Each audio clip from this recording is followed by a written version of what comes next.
When she was just 14, her family told her she would be forced to marry an older man she had been promised to when she was just 8 years old. Instead, my guest, best-selling author Jasvinder Sanghera, ran away from home and later founded Karma Nirvana, an advocacy and support group to help other women. Also joining us is Raheel Raza, author, women's rights advocate, and president of the Council for Muslims Facing Tomorrow. Welcome to Evening Edition. Thank you. Now, Jasvinder, the term honor violence refers to a broad range of things, of abuse from forced marriages, rights restrictions, female genital mutilation.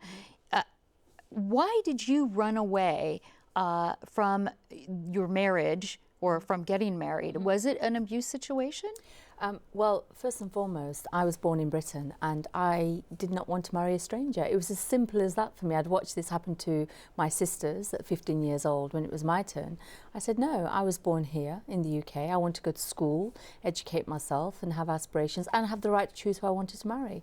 So it was deemed dishonourable to say no to that marriage. That was dishonourable because as a young girl, my path was laid out for me. So I ran because to make the point. And subsequently, my family took the view that if you don't come home and marry who we say, you are now dead in our eyes, and they disowned me. And that leads me to my next question, because the United Nations reports more than 60 million girls worldwide are child brides or forced into marriage. You named one reason why it's hard to leave, dishonoring your parent. What are some of the other reasons why maybe these children or these girls don't just run away or leave? Well, also, you're socialised to believe this is the norm. I was taught it was part of my religion. My parents were Sikh, by the way, Indian Sikh, and we were told that it was written in the Sikh Bible equivalent, that this is what you had to do. We were told it was part of our tradition. So these are false, this is all false, this is all lies. But then you believe that, and then you're brought up within a family that tells you, you can do this, it's honourable, you can't do this, it's dishonourable, this is dishonourable. It becomes your norm. So it's hard to question that. And also you love your family dearly.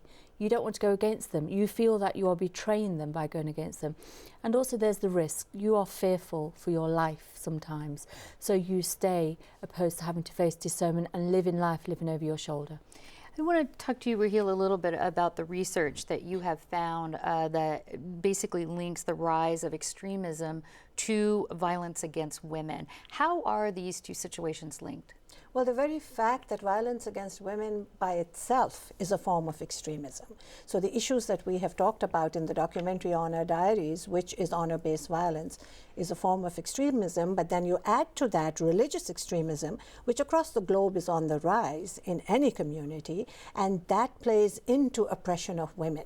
Because like Jasvinder said, you know, they are given religious justification, these are patriarchal societies, and they oppress the women, or this violence is perpetuated against them in the name of culture, in the name of faith. But we say that no religion allows killing of another human being, no culture allows abuse of another human being. And this isn't just, some people might think this is just certain cultures. You were in Great Britain. This is across all cultures and all nations, correct? Sure, and cuts across all classes as well. You know, this is not uneducated families doing this to victims. Educated families are also doing this as well. You know, and they're from various communities. As I made the point, my parents were Sikh. It's happening in Hindu, Afghan, Kurdish, Somalian communities, many communities. And here in the U.S.? Absolutely here in the U.S. Okay. Raheel, this is a big topic to tackle. If you were to say, what are the first steps in ending violence against women, especially this honor violence, what do you think the first steps would be? Well, in the part of the country that I was born, which is Pakistan, I would say that education, and this is not just secular education, but education about their own rights for women, and programs to mentor them. There has to be somebody who can support them, places that they can go to, because these, as I said, are patriarchal societies, so it's sometimes very, very scary for these women to leave. So, you know, the amount of aid that Western countries give Pakistan should definitely be incumbent on women's education. Don't forget, I come from the land of Malala Yousafzai, a 15-year-old girl who was shot in the face for wanting an education. We can't have that happening. Women need freedom, individual rights. They need the right to be educated, they need the right to speak out, and they need the right to take control of their own lives. Well, unfortunately, we are out of time. There's a lot more on our website, kpbs.org. Raheel Raza and Jasvinder Sanghera, thank you so much. Thank you. Thank you for having us.